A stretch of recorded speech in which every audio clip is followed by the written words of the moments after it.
What's up guys, welcome back to another video.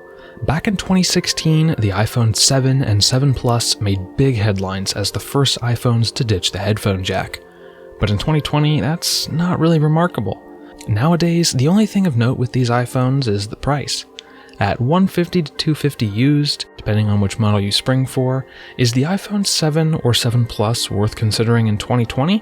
Well, today, let's find out.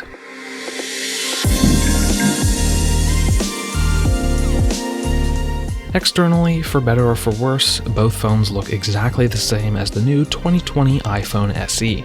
They've got a durable aluminum unibody chassis, Apple's fantastic long-standing hardware mute switch, a complement of spectacularly tactile buttons, a 4.7-inch 16:9 1334x750 LCD on the 7, and a 1920 by 1080 LCD on the 7 Plus. Neither of these panels is True Tone, but they still look superb thanks to their wide color gamut support. Colors and contrasts are easily the best I've seen so far on an LCD-equipped smartphone. Now, the stereo speakers in the 7 are remarkably good for its size, but the 7 Pluses are on a whole nother level. I've heard dedicated Bluetooth speakers that sound worse than the iPhone 7 Plus. There's very noticeable stereo separation, and the bass is amazing for a smartphone.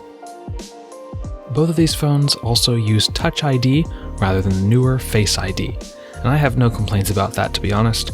Given the choice, I still prefer fingerprint-based biometric authentication. I just find it tends to be a little quicker and more reliable in general, but Face ID has made huge improvements since it first debuted, so that opinion may change in the future. Internally, both phones shipped with Apple's A10 SoC, backed up by 2GB of RAM on the 7 and 3GB on the Plus. The A10 is a quad-core heterogeneous SoC, and it was a pretty big leap forward in both performance and efficiency. I'm not big on smartphone benchmarks, but Geekbench gives us a score of about 3,500 on the single core and around 6,000 on the multi-core score. Those numbers aside, iPhones have generally been pretty snappy in day-to-day use since the 6S when Apple started using NVMe storage, and the 7 series is still no exception. Side by side with newer models, it does take longer to do things like opening apps, but it's never really something you're going to notice unless you had a 10S or 11 right next to it to compare to. Gaming, surprisingly, isn't as great as I expected. You probably can't tell in the video here, but the 7 is dropping a noticeable amount of frames here in Asphalt 8, and the higher resolution 7 Plus, despite having a bit more RAM, drops even more. It's nowhere near enough to make the game unplayable, but if you're a hardcore gamer, you should probably look at newer models or just buy a Nintendo Switch. Now, an area where these iPhones clobber any Android phone that has ever been made to date is haptics. Apple's Taptic engine is head and shoulders above any vibration motor I have ever used in any other smart device. The vast array of strengths and durations it can emit is truly impressive, and the home button press it replicates is actually very convincing. After a week of using this, I found I actually prefer it to the physical home button. Now, I know this has been positive so far, but there are a few downsides.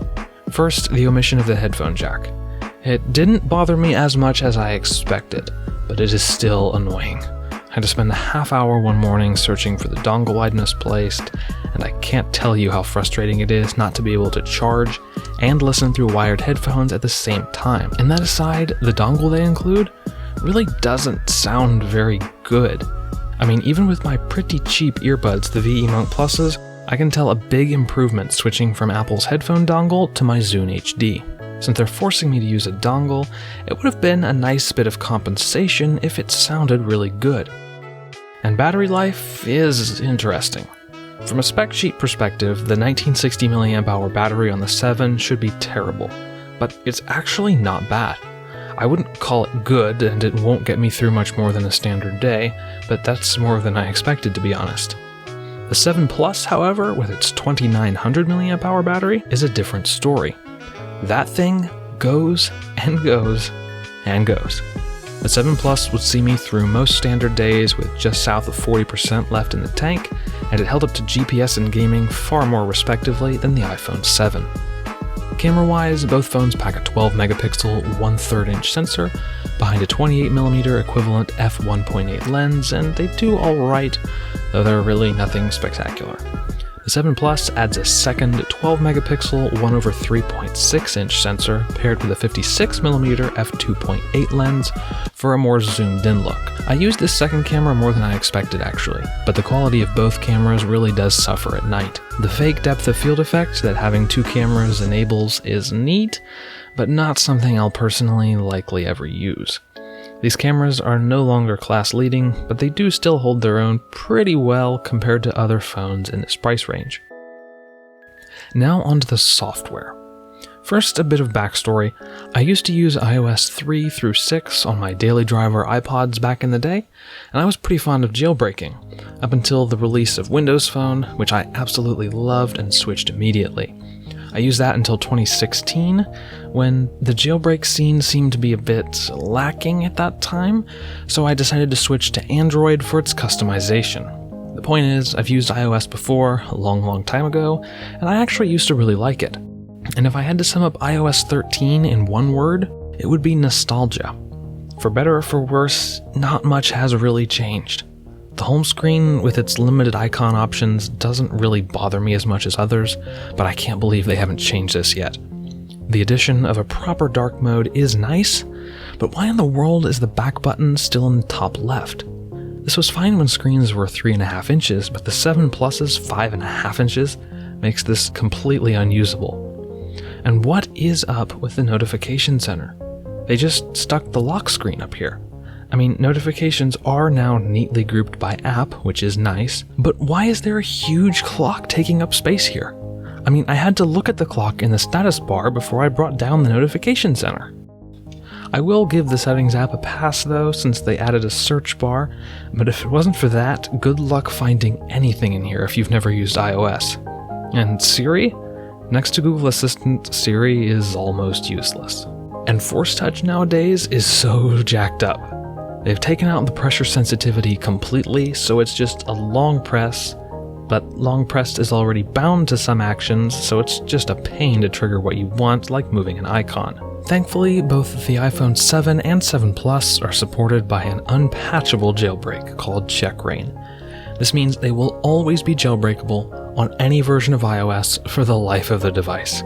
And the actual process of jailbreaking is way simpler than it used to be back in the iOS 3.1 days.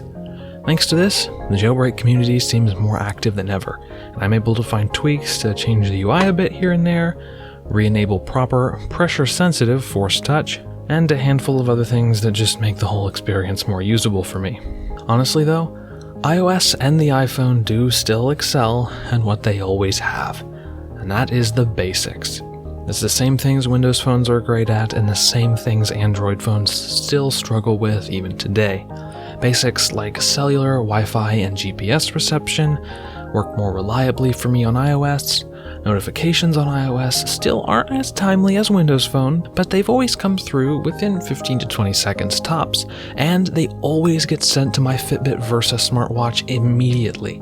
My Android phone would often take up to 5 minutes to push a notification to my Fitbit, and occasionally it just wouldn't push it at all. Something I noticed right away was a daily reminder I always set to turn off my fish tank light at 5 p.m. On my Android phone, this reminder notification will come through anytime between 5 and 6:30 p.m. Since switching to iOS though, this reminder has come through every single day at 5 p.m. sharp. So at the end of the day, should you buy the iPhone 7 or 7 Plus? Well, going off history, these phones will probably be updated until iOS 15, so for the money they cost, they're some of the best used phones you can get right now. If you can stand the size, the 7 Plus is hands down the one you should get, for its battery life, array of cameras, and the speakers. But the 7 is not bad either. No matter which of these you choose, both are just as well-crafted pieces of tech as they were upon release, and both still have Apple's usual annoyances that you'll either learn to live with in exchange for all the things they do better than anyone else, or you've probably already switched to Android. As always, thank you guys so much for watching. If you liked the video, hit like, get subscribed, and ring the bell so you get notified when I post new videos, and I will see you guys in the next one.